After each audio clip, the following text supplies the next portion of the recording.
Today was an historic day for Wuhan. After 76 days under lockdown, it has returned to normal life as trains and flights resumed and highways reopened. Healthy residents and visitors are now allowed to leave the city and the province. According to China's National Health Commission, as of April the 7th, Wuhan accounted for over 60% of all confirmed COVID-19 cases in China, some 50,008 in total. The good news is that there have been no new confirmed cases in the city since April the 4th. So what does the reopening mean for the local residents, and what is the city doing to prevent a possible second wave? I'm pleased to be joined from Wuhan via Skype by Professor Timo Balz of Wuhan University, and from Shanghai by Professor Chen, Executive Director of the Asia Pacific Studies Center at the East China Normal University. Gentlemen, welcome to the show. So Timo, let me go to you. I still remember on February the 11th, you were on our show telling us about your first-hand witness of your first-hand account of the experience of being locked down in your home. So 2 months, almost 2 months have passed.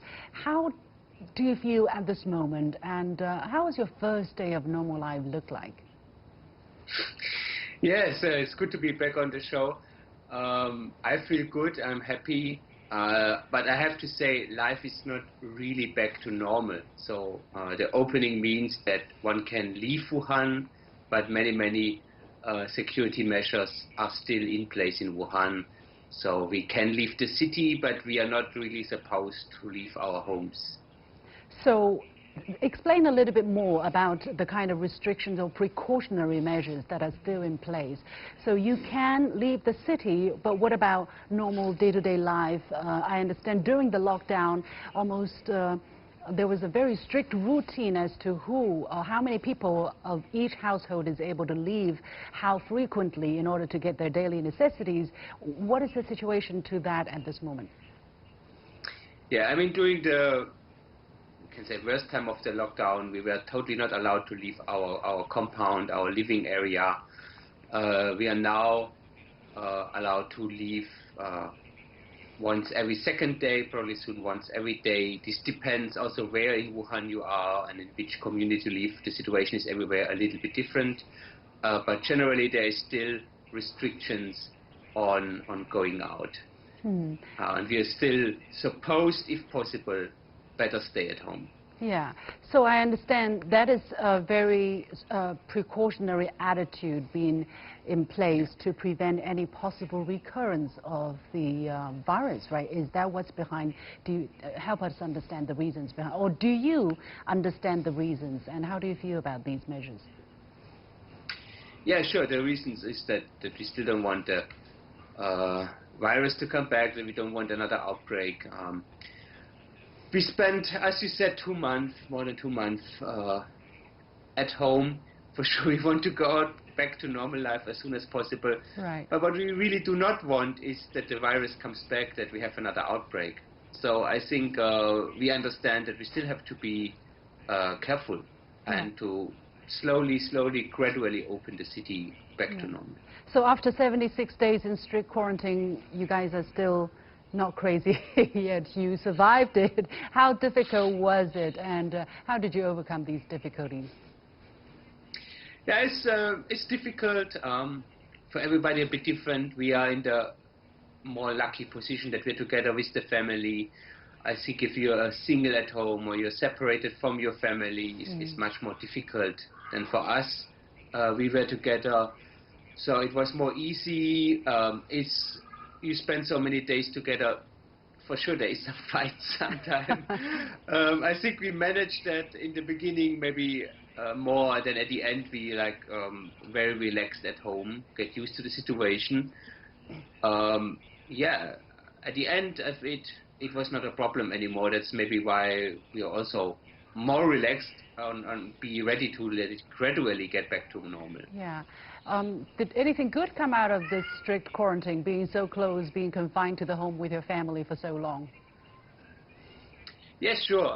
Always have good and bad sides. So we learned more about our kids' education, you know, how's the situation. Otherwise, you see them only at school. You don't see them when they're in school. If you do online schooling, you see how they learn more clearly. I learned a bit better baking and cooking, so that's something, right? Yeah. Did you gain a bit of some weight? Small things. I did actually lose some weight in the beginning, and now I gained some weight again. All right. Well, you have been living in Wuhan for 12 years by now. After this crisis, is there a better understanding of the city or deeper understanding of the city, of the people of the city? Did anything change in your mind about, your life here in China? Yeah, sure. Some change. So, Wuhan is a bit a place where normally we say that people are very hot-headed and like to fight a bit. I did not see that now. I think the people now really stick together. I saw our neighbors put out some rice, and they had some eggplants for everybody to take. That was really nice. I think we have now more an eye for, the people we normally don't see, like the delivery man or the Bauern, the security guard, people we just don't realize before maybe. And now we really depended on them so much in that time that I hope we can carry that on and be more together. Yeah, you appreciate their work. Them. Yeah.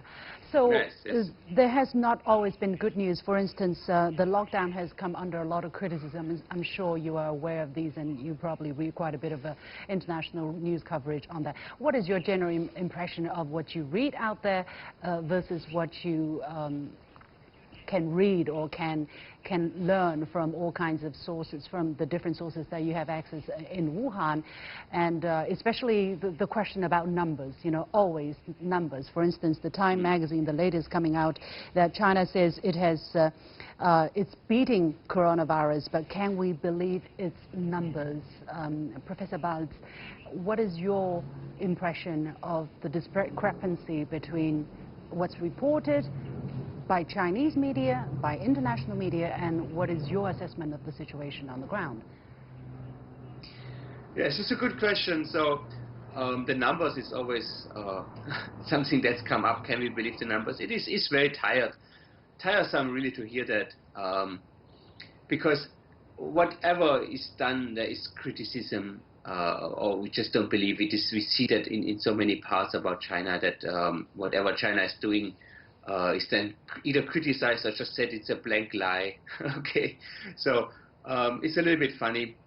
When we started these measures in Wuhan with these draconian measures, what about the human rights of the people? And now many cities around the world do it because realizing that, well, health is also a human right, right? Health is very important. We don't want to get sick. We want to stay healthy. These measures are useful, they work, the numbers went down. Can we believe every number we see? For sure not. As a scientist, we know not every number is totally correct.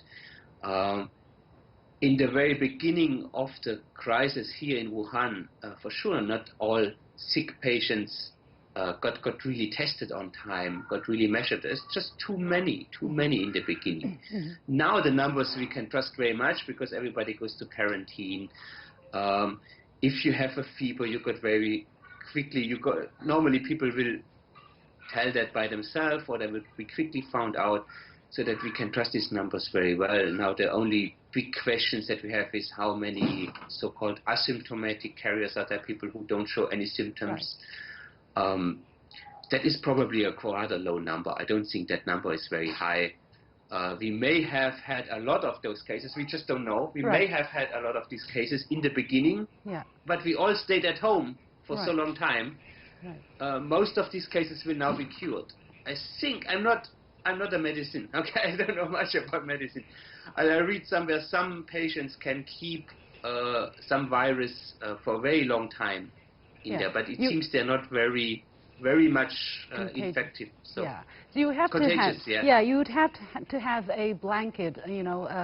Everybody would have to be tested in order to know the true scale. But let me go to Professor Chen here. Sorry for keeping you waiting, but the story coming out of Wuhan really fascinating. How do you look at this thing about numbers? And I think a very interesting point that Timo pointed out is, to every number, you have to be skeptical, you have to be careful, because almost in every country there are either incomplete or because of all kinds of lack of capacity or the unwillingness for the government to test everybody. Professor Chen.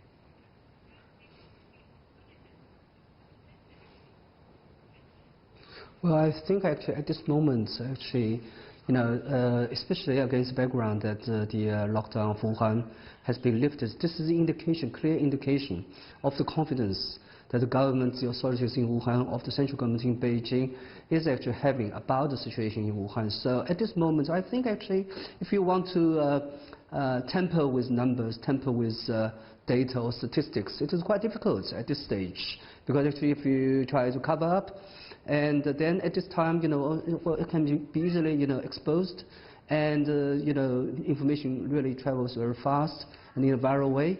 So on one hand, of course, there are always, some human errors that can happen to the numbers, to the calculation, to the statistics. But this is not actually on a massive scale. So I think actually, generally speaking, I think the statistics, the numbers are reliable at this stage. Yeah, and a basic level of sophistication is anyway necessary for a consumer of information to look at anything, to look at any numbers coming out of every country. I want to ask Professor Chen again about what Wuhan's experience will be for the next phase, because Wuhan has been ahead of the curve for the world. It went into lockdown ahead of everybody, it came out of lockdown ahead of everybody, and in terms of preventing a so-called second wave is going to be almost like an experimental ground for the world. What do you see will be the significance of Wuhan's measures in finding out how people can really live with the virus without paralyzing their economic activities?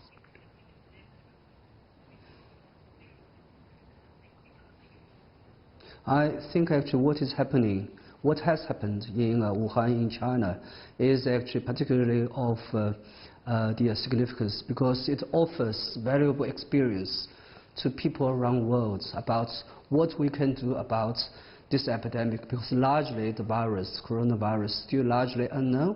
So actually, from what we have been doing here, we have suffered huge human cost, losses of human life and also economic costs. But on the other hand, of course, this actually help us to accumulate the experiences. From what has been happening in Wuhan, we know that actually we can contain the virus, we can contain the spread of the virus, and we can control it in such an effective way that the lockdown of the city is now ultimately, finally, being lifted. So this is actually a valuable, lesson we can learn from it.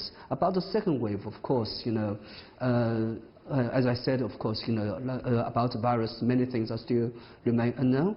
And of course, especially against the background that's the lift of the lockdown, and people are actually moving, the flow of the population is actually increasing. Yeah. So there can be, people who are carrying the disease asymptomatic, patients who actually are not aware of themselves being the carrier of their disease. And of course, there are also some other factors that can lead towards some kind of recurrences. But I think actually recurrences will be quite patchy and won't really, cause a large-scale second wave outbreak, as long as we exert the utmost care and also caution. And everybody in China is wearing a mask. So, if you're doing that, if you, again, wash your hands and be careful and sterilize things, I think the situation will be very much easier to contain, let's say. Have to leave it there. Many thanks to Timo Balz, professor at Wuhan University, and Professor Chen from East China Normal University. All the very best luck. I hope to see you again on the show sometime soon.